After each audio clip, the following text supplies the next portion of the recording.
हैं। माता जी काफी समय से जुड़ी हुई हैं आश्रय में, और माता जी का सेवा भाव बहुत ही सुंदर है। माता जी हर सेवा में हमेशा अग्रणी रहती हैं, और कोई भी सेवा आती है तो उसके पहले ही माता जी का मैसेज आ जाता है कि मेरा नाम इसमें ले लिया जाए। तो इस प्रकार से हम देख सकते हैं। साथ ही साथ अपने परिवार को, अपनी पूरी फैमिली को माता जी ने कृष्ण भावनाभवित वे में सभी बच्चों का को रेज कर रही हैं। तो ये अपने आप में बहुत बड़ी एक जिम्मेदारी है जो माता जी ने बड़ी सुंदरता से निभा रही है। तो ऐसे माता जी के मुखारविंद से आज हम सुनेंगे कि आज के दिन में श्रीला प्रभुपाद ने क्या कहा है, उसे हम कैसे समझें और कैसे अपने जीवन में उतारें। तो मैं रिक्वेस्ट करता हूँ कंचन माता जी से कि माता जी प्लीज अपना माइक अनम्यूट कर लीजिए और आज के दिन का श्रीला प्रभुपाद का कोट हमें समझाएं। हरे कृष्णा। हरे कृष्णा सभी को मेरा सादर प्रणाम। थैंक यू प्रभु जी। बस मेरे में ऐसा कुछ गुण है नहीं, सब गुरु की कृपा है और कृष्ण जी की कृपा है। सब उन्हीं की वजह से संभव हो पाया है।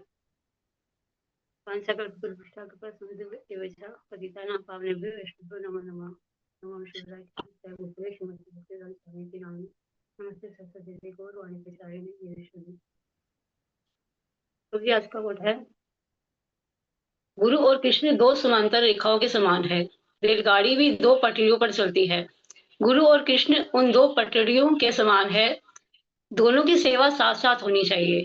श्री कृष्ण प्रामाणिक गुरु ढूंढने में सहायता करते हैं और प्रामाणिक गुरु श्री कृष्ण को समझने में सहायता करते हैं। यदि किसी को प्रामाणिक गुरु प्राप्त नहीं होते तो कैसे वह श्री कृष्ण को समझ पाएगा। आप गुरु के बिना श्री कृष्ण की सेवा नहीं कर सकते, या बिना कृष्ण के केवल गुरु की।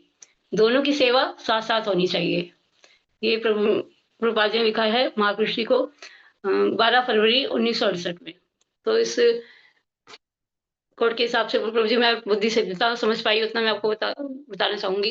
इसमें प्रभुपाद जी कहना चाह रहे हैं कि गुरु और कृष्ण दो समांतर रेखाओं के समान है, और हमें अगर अपनी आध्यात्मिक पूर्णता प्राप्त करनी है तो ये आध्यात्मिक पूर्णता की दो पटरियों पे चलती है हमारी। और दो पटरियां कौन सी है? कृष्ण कृपा और एक गुरु कृपा। और गुरु हमें वही बनाने चाहिए जो तत्व का ज्ञान हो, जिन तत्व का ज्ञान हो, और जो हमें अज्ञानता से निकाले, वही हमें गुरु होते हैं। जैसे भागवतम पुराण में 1.5.22 में श्लोक है, जैसे उसमें लिखा है, गुरु और कृष्ण दो पटरियों के समान है जो एक ही लक्ष्य की ओर ले जाती है। गुरु ज्ञान और मार्गदर्शन प्रदान करते हैं, जबकि कृष्ण प्रेम और भक्ति की शक्ति प्रदान करते हैं। कि अगर हमें, इसमें भी प्रभुपाद जी कह रहे हैं कि जो गुरु और कृष्ण है उसके बिना हमें कृष्ण की भक्ति मिल ही नहीं सकती। गुरु की कृपा होगी तभी हमें कृष्ण की तरफ ले जाएंगे। जो हमारी सक्रिय जागृत नहीं है वो कौन करेगा? गुरु ही करेंगे। इससे पहले हम भौतिक जीवन में चल रहे थे, हमें कुछ नहीं पता था। हमारे गुरु हमारे जीवन में जब तक नहीं आते हमें कृष्ण भक्ति प्राप्त नहीं हो पाती। हम कृष्ण जी को जानते तो है, लेकिन समझाएगा कौन? वो हमें गुरु के माध्यम से ही हम कृष्ण को समझ पाते हैं। ऐसे चैतन्य चैतन्य मध्य लीला में 22.8 में लिखा है, गुरु कृष्ण प्रसादे पाई हरि नाम, तारे कृष्ण तारे प्रभु आन चिंतामणि। मतलब कि गुरु और कृष्ण की कृपा से ही हरि नाम प्राप्त होता है, और कृष्ण की कृपा से ही प्रभु की प्राप्ति होती है। कि गुरु और कृष्ण की कृपा से ही हमें हरि नाम प्राप्त होगा। अदरवाइज हम जैसे लाइफ में जी रहे थे, हमें नहीं पता था कि कृष्ण गुरु क्या है, हमें मीनिंग ही नहीं पता था। जब तक हमें भक्ति में आते, गुरु लेकर आते, हमें कृष्ण को समझने की शक्ति मिलती है, और हमें जो मार्गदर्शन देते हैं वो गुरु देते हैं। और प्रभु जी ने बोला भी हुआ है कि 4 प्रकार के हमारे गुरु होते हैं, चैत्य गुरु और पथदर्शी गुरु, मार्गदर्शन गुरु और शिक्षा गुरु, दीक्षा गुरु, ये सब होते हैं। तो उसकी वजह से हमें कृष्ण में भक्ति मिलती है। ऐसे ही हमारी भगवत गीता 4.34 में भी यह श्लोक है, तो दीदी प्रणिपातेन परिप्रश्नेन सेवया उपदेशयन्ति ते ज्ञानम ज्ञानी निस्त तत्वदर्शिना। इस श्लोक में कृष्ण अर्जुन को गुरु की महत्वता समझाते हैं और कहते हैं कि गुरु के पास जाकर ज्ञान प्राप्त करना चाहिए। इससे पता चलता है कि कृष्ण प्रमाणिक गुरु ढूंढने में सहायता करते हैं। इसमें प्रभुपाद जी कह रहे हैं कि श्री कृष्ण प्रमाणिक गुरु ढूंढने में सहायता करते हैं। कैसे? कि हमें उनके पास जाकर ज्ञान प्राप्त करना चाहिए। एक ऐसा गुरु हो जिसके पास हम जाकर पूछे, तत्व ज्ञान हो, जिसे शास्त्रों का ज्ञान हो। बिना शास्त्रों के तो फिर हम कुछ उनसे, वो हमें भी नहीं बता पाएंगे और हम उस मार्ग पर चल भी नहीं पाएंगे। तो ऐसा गुरु हो जिससे हम जाके प्रश्न पूछ पाए आध्यात्मिक, जिसमें आध्यात्मिक उन्नति हम आगे कर भी पाए। तो ऐसे गुरु होने चाहिए, और ऐसे गुरु ढूंढने में कृष्ण हमें मदद करते हैं, हमें ऐसे गुरु देते प्रदान करते हैं ढूंढने में। ऐसे ही एक दोहा भी है कि गुरु गोविंद दो खड़े काके लागू पाए, बलिहारी गुरु आपने जो गोविंद दिलो बुलाए। तो अगर हमारे सामने गुरु खड़े हो और गोविंद खड़े हो तो हम किसके पैर छूने चाहिए? कहाँ पे पैर? तो हमें गुरु के साक्षात पैर छूने चाहिए, क्योंकि गुरु ही है जो हमें गोविंद से मिलवाते हैं। गुरु ऐसा होना चाहिए हमें गोविंद से मिलवाए, कृष्ण के बारे में समझाए। और गुरु भगवान के समान तो है, लेकिन हमें भगवान नहीं समझना चाहिए। गुरु भगवान के प्रतिनिधि होते हैं, वो हमें भगवान तक लेकर जाते हैं, माध्यम होते हैं, लेकिन वो भगवान के जैसे नहीं। जैसे भगवान की पूजा करते हैं, भगवान भी पूजनीय है, वंदनीय है, वैसे ही हम गुरु की भी पूजा तो करनी है, वो भी वंदनीय है। लेकिन जो हमारा भजनीय है वो कृष्ण ही है, सिर्फ भगवान, सिर्फ कृष्ण ही है। ऐसे हम जैसे रोज हम जैसे अब पढ़ते हैं मंगला आरती में, हम रोज गाते हैं, साक्षात् हरि त्वेन समस्त शास्त्रे तथा भाव्यते वसति, किंतु प्रभोर्याप्येव तस्य वंदे गुरो श्री चरणरविंदम।